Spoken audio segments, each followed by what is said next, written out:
My dear student, আজকে এই ভিডিওর মধ্যে অনুশীলনী 8.1 এর কোয়েশ্চেন নাম্বার 5 সমাধান করব। কোয়েশ্চেন নাম্বার 5 এর মধ্যে দেখো কি আছে।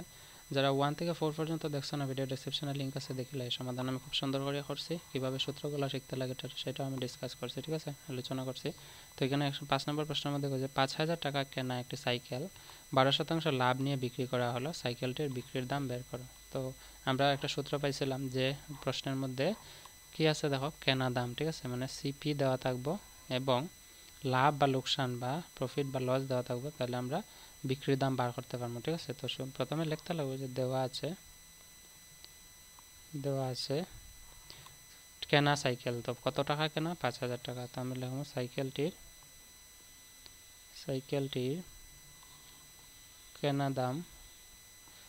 কেনা দাম সমান আছে কত টাকা, 5,000 টাকা।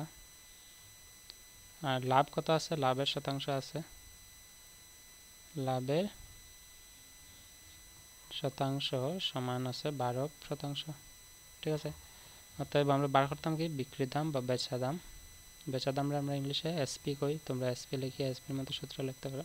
বেচা দাম কোয়েশ্চেন মার্ক, অতএব আমরা লিখবো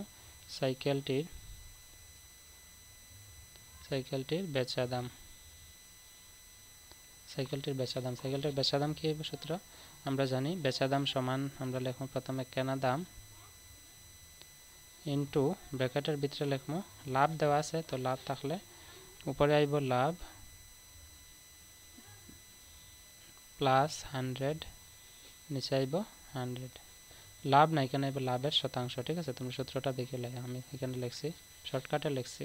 তো কেনা দাম কত আসছিল, তোমরা যে সূত্রগুলো জানতে লাগে কীভাবে শিখছি আমরা, তোমরা এই অনুশীলনী কোয়েশ্চেন নাম্বার 2 যে ভিডিও আছে, কোয়েশ্চেন নাম্বার 2 সমাধান করছি, এই সূত্রগুলো আমি আলোচনা করছিলাম কীভাবে বার করতে লাগে, ঠিক আছে, তোমরা দেখে লাগে।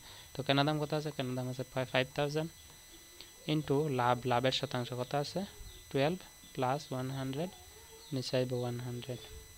তো এখানে আছে 5,000 ইন্টু 100 আর 12 যোগ করলে 112, নিচে আইব 100। তো এখানে ডাবল জিরো, এখানে ডাবল জিরো ক্যান্সেল, নিচে কিছু নেই মানে 1 আছে, ঠিক আছে। তো উপরে কি আছে, উপরে আছে 50 পূরণ 112। তো একদম সহজ, আগে এটা পূরণ করলেই 5 দুগুণা 10-এর 0 আছে 1, 5 একে 5, 4 একে 6, 5 একে 5 লগে আরেকটা জিরো আইব, 5,600 টাকা। এটা হচ্ছে আনসার, 5,600 টাকা। সাইকেলটির বেচা দাম কত হইব, 5,600 টাকা। কেনা দাম কত ছিল, 5,000 টাকা। এটা হচ্ছে কোয়েশ্চেন নাম্বার 5 এর সলিউশন। আশা করি বুঝছো তোমরা। এই মূল সূত্রগুলো যে না জানো তোমরা এরকম সমাধান করতে পারতে না, সমস্যা হইব।